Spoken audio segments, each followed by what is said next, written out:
Hello world, and welcome to the Primer version 1.0.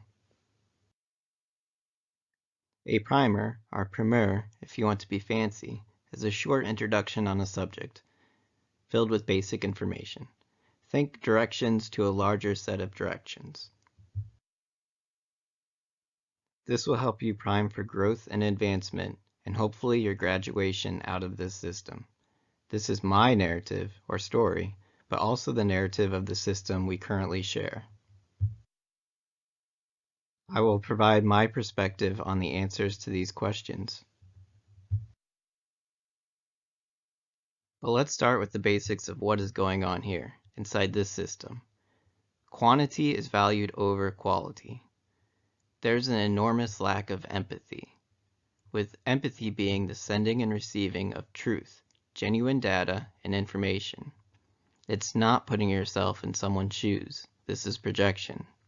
Empathy is literally feeling the other person. There is also an abundance of false data, information overload, sometimes referred to as the Times Square effect. Since there is a lack of empathy and truth, people attempt to fill themselves with what is missing, only to fill themselves with whatever fake or corrupted information makes them comfortable. So even when truth is presented, people turn away because it is uncomfortable. And these three things feed each other, which has led to the individual systems, humans, and the entire shared system to be turned upside down. Instead of respecting truth, people worship BS. And I'm trying to keep this family friendly, so hopefully you understand what BS is here. This system is currently experiencing a transition point. Think of time like a record. You're at the end of a cycle. It's not the end of the world, just the end of a cycle, which means the beginning of a new cycle. You can use this opportunity to begin anew or stay with the status quo. If you choose to begin anew, the only way to accomplish this is to turn your system back around. Stop worshiping BS and start respecting truth once again. The only solution for a new beginning is to turn the system back around. But everyone thinks their narrative is the solution. But what most do not know or understand is that all of your narratives and stories have been hijacked and corrupted, creating a virtual, mental, spiritual, and physical veil intercepting everything that makes you who you are. The only way to lift this veil is to turn the systems back around, and these systems include you, the individual human being.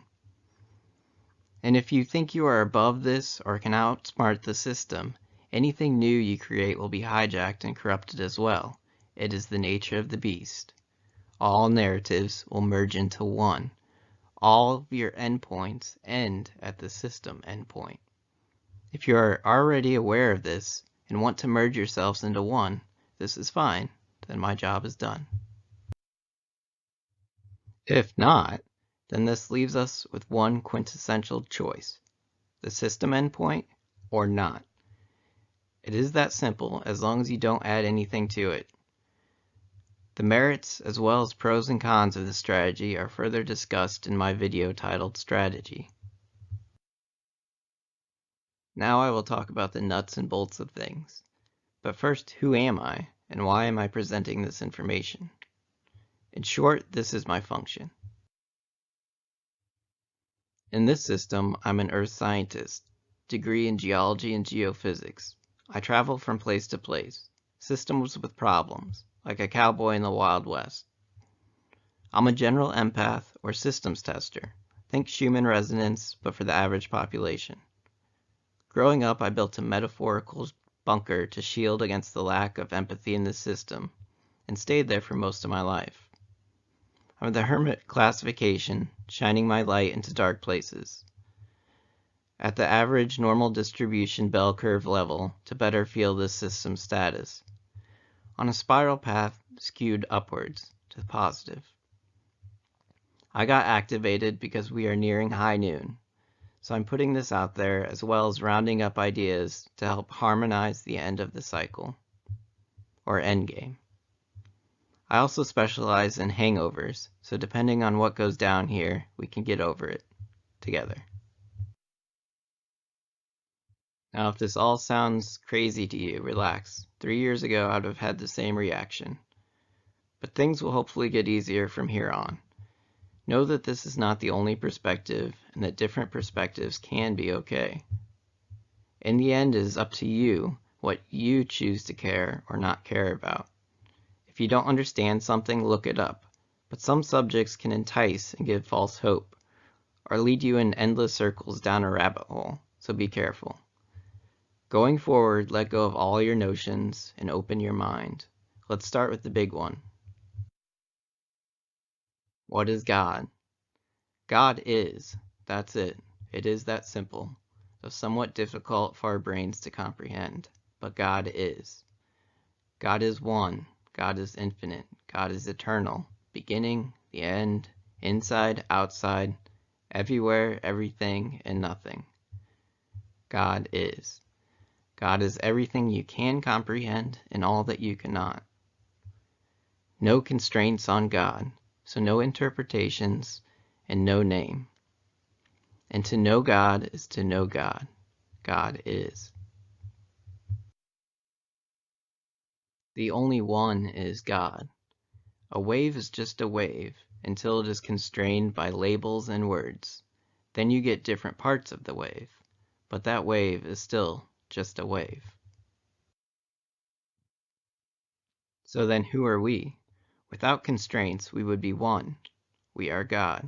But here, with constraints, we are who we are. Some call part of God, or children of God. These individual parts, or children, are commonly referred to as our being, or consciousness. With constraint, we are our own system. A node, a circuit, an actor, character, player, detective, cowboy, etc. within a system, such as a matrix, a grid, a network, a simulation, a computer, movie, story, game, mystery, puzzle, farm, on and on. Your being and who you are based on you and your experiences, and are open to interpretation in your perception based on your perspective. And what is this place? It's pretty much the same thing. It's a constraint of God. A group of beings or consciousness forming a system, or any way you want to perceive it. And we could keep going like this from small to big. Everything is connected and everything ends up looping back around to itself, called a strange loop. Now if you start putting God or strange loops into equations, you get funky results. So this is where fractals come into play. I'm not going into depth here, but fractalization is the mathematical representation of how we get from the one of God to the part, which is you. Constraints add to the complexity, but the small is still representative of the large, which is created in God's image. People here have lots of names for the base part of what makes you, you. Node, a string, a thread, energy, frequency, vibration, soul, essence, spirit, consciousness. But to avoid all these narratives, I'm going to call you the base part of what makes you, you, a squiggle. You, this squiggle, is connected to all the other squiggles. This connection through love. When two squiggles send and receive genuine, true data, this is empathy. In our current system, on the macro scale, when you are lacking in this sending and receiving of true data, you are lacking in empathy. At this larger scale, we can easily see the difference in how a human lacking in empathy handles a meeting with another person. If a person is not relying on empathetic connection, they will evaluate everything physical about the other person, the situation in which they are meeting, their backstory, social media, what they are wearing, their body language and spoken language, eye contact, any physical data that they can observe or get a hold of. The low empathy person is using this information to gain advantage. At the same time, they are projecting BS information about themselves through physical data in order to gain even more advantage. They might wear really nice clothes or terrible clothes. They might project confidence or lack thereof. just depending on the situation and what they are trying to manipulate. A high empathy person will still observe and note all the physical data, but mostly relies on feeling what the other person is feeling. A genuine connection and flow of data which cannot be seen. The low empathy person will likely not open this connection and only care enough about your feelings that you have confidence in them. Those with high empathy or low empathy usually make this discovery as a child. They have a self-realization that they are somewhat different than the average. Then they see that there are others like them. In this system, a low empathy person will see others like them on TV, in movies, at church, running companies, and leading the government. Those with empathy will also make this observation. At this point, and continually as the children grow, they have decisions to make. Suppress empathy and have a better chance of becoming what is considered successful in this system, or grow their empathy and deal with the continual BS raining down from the top. What decision did you make? What decision are your children making? Back to squiggles. If everything is connected, how do we form systems? Systems are primarily based on empathy, the sending and receiving of genuine data. Resolving the chaos, or potential, of everything connected into order.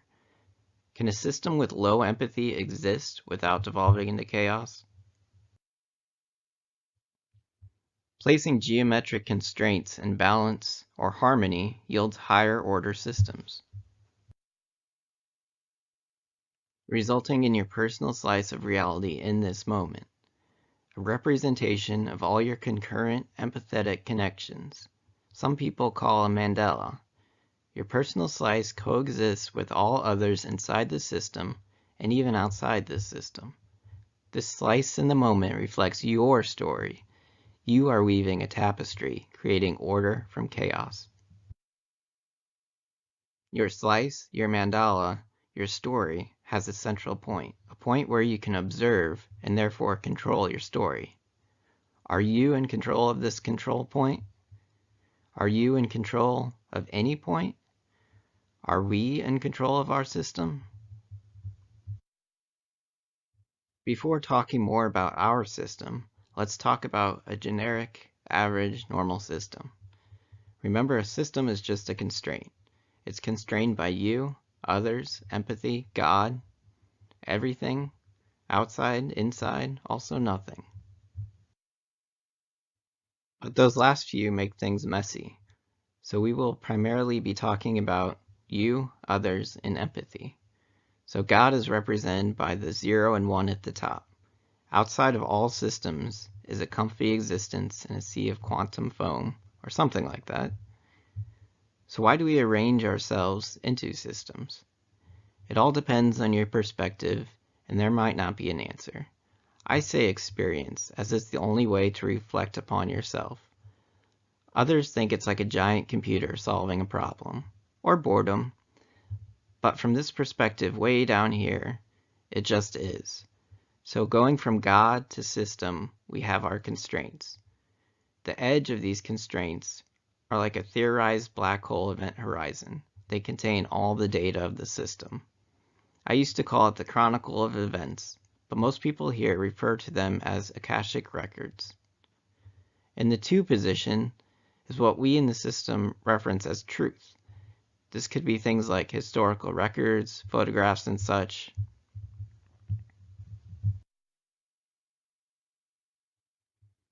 Further from the God position, the more lacking in love, light, truth, empathy, and awareness.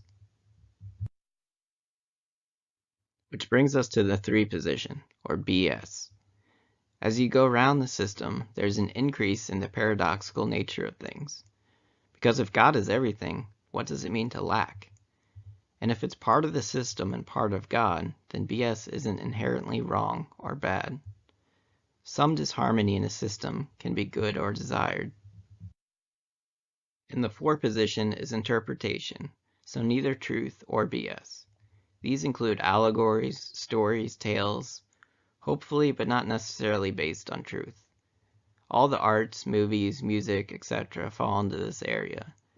So you can take a photograph which is close to the truth, and an animator or Picasso can interpret it into their art. In fact, these interpretations can be closer to the truth, as the artist can put in emotion and feelings, empathy. You can add as many constraints into a system as you will. Doesn't mean they're ideal for system growth. They can create disharmony and gaps.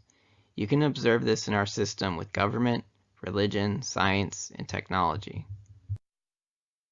Some constraints are integrated into the very nature of the system, like here with duality. Feminine, masculine, light, dark. There are hundreds of aspects of duality in this system. As previously discussed, this system lacks love, light, truth, empathy, and awareness. Quantity is valued over quality. And a big hurdle at this point in the game is the limited amount of external knowledge and memories. Most people have forgotten who they are, why they are here. So why are you here? General growth and experience, or possibly building yourself back up again after letting go of everything that made you. Starting anew all over again. You might be here to help others grow and experience, or here to exploit the situation. Imagine the larger system outside of this one as a playground. The other kids were playing a game, and you kept stealing the ball and throwing it over the fence. You were being a jerk. So maybe this is your timeout place for not playing well with others. There are lots of reasons, but there is a reason, and in the end, it might only be you who knows. The same applies for how you leave, but the general advice is to either grow out of the system or leave, disconnect. General growth is accomplished by increasing your awareness, consciousness, and empathy. There is also spontaneous growth by remembering who you are and what you are doing here, and spontaneous disintegration of all that is not you, but that you are holding on to, aspects of the self that are not really part of yourself. If you are of a higher level system, you can disconnect once your function here is done. What are the general guidelines for growth and propagation and advancement in this system? The classic golden rule, doing unto others is the same as doing unto oneself. Conversely, not doing to others is the same as not doing to yourself. Not helping someone else is harming you too. In general, do no harm. Respect causality, cause and effect. Be aware and cognizant of your actions, as this is your personal responsibility. Your actions ripple and echo throughout eternity. Know and respect freedom of will. Use of your will dictates your path and amount of freedom, sovereignty. Don't arbitrate others' freedom of will unless they are infringing on another's will, also known as self-defense. Don't try to play God. We are all in this together. Even though we are in this system together, many of us exist in different verses. Verses provide different functions in a system. They offer different experiences and perspectives. Some people are so engrossed in virtual society that they have forgotten what outside looks like. But that can be okay. But now is the time to remember your core verse as a community of humans. In the end, everything connects, and there is only one truth. It's time to harmonize as one. How did we become disharmonious with ourselves in the system? At some point, maybe even the initial start of the system was turned upside down. Now we worship and idolize BS. But it doesn't have to be this way. The system is a reflection of you, of all of you, so you affect how the system works. The top of this pyramid structure still loops around back to you. The way you act, behave, and what you're willing to accept dictates this system. Stop freely giving to the top of the pyramid, and stop freely accepting the corruption passed down. This is not a time to start the blame game. Lots of people have their stories as to why this happened. Like most things, it was probably a combination. The paradox of the situation is it's difficult to find out what caused it without first turning it back around. And you have to do this as an individual. Governments, religions, corporations, schools, institutions, etc. cannot do this because they are deeply part of this upside-down system. If it is too big to fail, then it is too big to change. Once back around, then you can let go of this excess BS and lack of empathy in the system. We can disconnect from and shed the true evil which may have caused this, that which we no longer want to be with us, to be in our system. This process forms a shadow or tail. If it is done correctly, it will help in the growth process. If nothing is done, you run the risk of being consumed by it, back into the belly of the beast. For instance, if you experienced a traumatic event as a child and never processed it, that single event could take over your life, consuming you in the process. However, if you learn and grow from what you can, if anything, then let go of the rest and heal yourself. That event is still in your past, but that's where it remains, in your past, your shadow, your tail. And you can then use that to propel yourself upward, maybe helping others with the same trauma, or preventing it from happening to others. Growth is about bearing fruits. The cornucopia is a symbol of harvest, which is the celebration of life and presentation of growth. An ideal level of growth would be like a comet in tail, soaring through the heavens, quickly shedding anything undesirable to yourself and to your growth. Does the last picture remind you of anything? In your growth exiting the system, you are metaphorically fertilizing or seeding the next system with you, your data, and there is an infinite supply of BS or chaos around. So true and genuine empathetic data is most valued, your authentic self. Besides truth, what really matters when building your own cornucopia and our system's cornucopia? Harmony. Things must exist together in a harmonious fashion, which brings us to one of our current things going on. The narrative jumble. This is a natural end-of-cycle process of narratives sorting and combining to provide a whole picture, fitting together with cohesion and harmony. This is true of your personal story and the story of this system, but likely the two are deeply intertwined. Currently, all narratives are corrupted and based upon BS. Will this be your end-of-cycle story, or will you update it with the truth? Just a note here for those Mandela affected, this is one of the reasons why you are seeing glitches. The question is whether or not this process has been artificially hijacked. If you aren't aware of the Mandela effect, this is just a nice segue into time being weird. When you use geometry and symmetry to connect things, you begin to get patterns. Here we have 13 nodes all connected, and the next is 132 nodes. Kind of looks like a record, doesn't it? Time doesn't really exist, but cycles do. Solar system with planets, different cycles around the sun, a tree slice with growth rings, and a vinyl record. A record works by a needle following a groove in the vinyl. The record turns at a constant rate as the needle reads the data. The grooves on the outer sections of the record contain more data per cycle than the grooves on the inner sections, also similar to the solar system and the tree rings. What is our current position on the record? We are so far inward, or at the end of the record, end of the cycle, that we are now in the run-out track or run-out groove of the record. We are in somewhat of a holding pattern or loop until a decision is made. And the decision is simple, the system endpoint or not.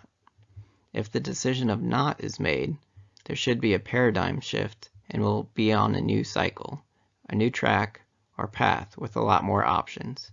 If you decide to keep the system endpoint, that current system endpoint appears to be 2 into 1, in which you would eventually lose the self, the individual. You will no longer be the same. It is a marriage of wheat and weeds, fruit and no fruit, Abel and Cain bloodlines, creator, exploiter, host, parasite, empath, psychopath, nature, technology, with the possible assimilation into a negative technological collective, a hive mind like a Borg in Star Trek or Cylons in Battlestar Galactica, while hijacking and corrupting all other narratives into this one. If you think this sounds cool, just remember the part about losing everything that makes you, you. Do you want this?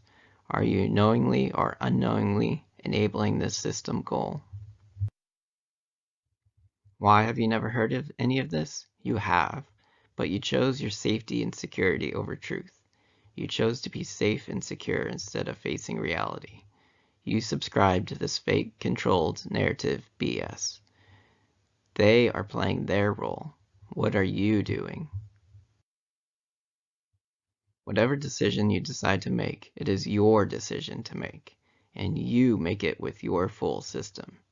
Your mind, body, spirit, head, heart, gut, however you define your system. Make it within, then at the top of the system. It's like a lightning bolt. Everything in the middle will fall into place. Don't make a decision based on any threats or any promise, and not because of someone or something else, including celebrities, officials, leaders, corporations. Don't do it for financial gain. It needs to be made soon, in this current moment, not years from now. This means you'll have to do some work. You shouldn't make any decision based on this presentation. I just told you that. So what can you do to help make your decision? Look inwards. Meditate. Pray. Think. Have time to yourself. Let go of things, especially all the little distractions in your day-to-day life. Create time to help yourself before trying to help others. The main source of growth is attained from using your will. Growth of love, light, truth, empathy, and awareness is attained from using your will. But while using your will, don't force it on yourself or others. Clean food, air, water help, and maybe other supplements, which don't include just vitamins, but all forms of supplements. Could be a friend, research material, astrology, etc. In the end, they are just that, supplementary. In your own life, go back to the beginning. Don't dwell there too long, but ask your child self, what is possible in this weird, crazy world? And remember to always ask why. Look for what is causing problems, not on the symptoms. Why do so many people drink? Why is there an opioid crisis? Why are youth suicides rising? Why is there always war and chaos? Stop giving in to the labels and division. The only group is decision and growth.